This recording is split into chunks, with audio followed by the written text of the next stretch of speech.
are we allocating capital to a business that in its best year generates a return on tangible assets of less than 1%? You were doing great till you got to return on tangible assets. We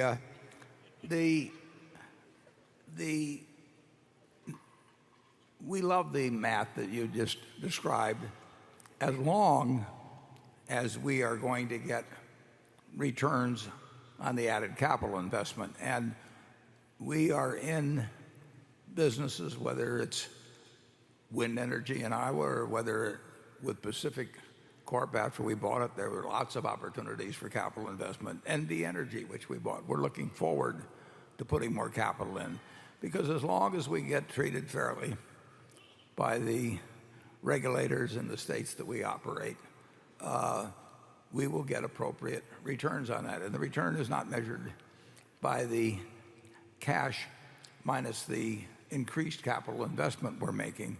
It's measured by the operating earnings after depreciation. And there will be times in our businesses where no net investment may be required, but we actually prefer the ones where net in the utility business where net investment is required, because we like the idea of getting more capital out at reasonable returns. Now, the bet we are making is that regulatory authorities will treat us fairly in the future, and we've got every reason to believe that's true in the jurisdictions in which we operate.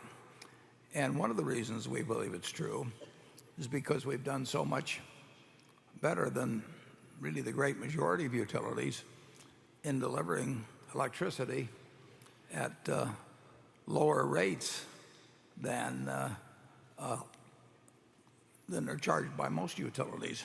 We have a situation in Iowa, for example, where there is one stockholder-owned competitive utility and some other municipal-owned ones. And if you look at our rates,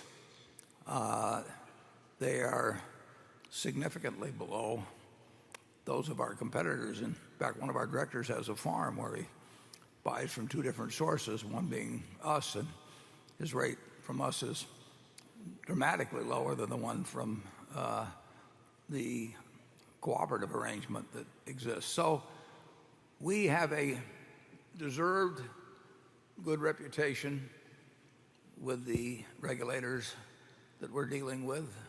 We've improved the operations, including safety, incidentally, dramatically from the conditions that existed before we purchased the utilities. That's why they welcome us when we come to new states.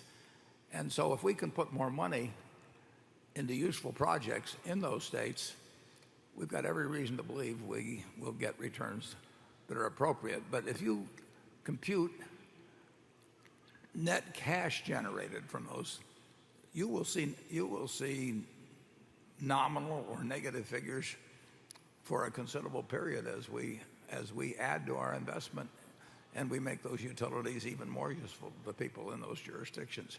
I think we'll get a fair return. We have somewhat similar situation at the railroad too, but we're very happy about both of those businesses. Charlie? Yeah, if the numbers you recited came from a declining department store, we would just hate it. But when it comes from a growing utility, we like it because we have such confidence that the reinvested money is going to do exceptionally well. It's just that simple. Yeah. Greg, two different kinds of businesses. Greg, is Greg here?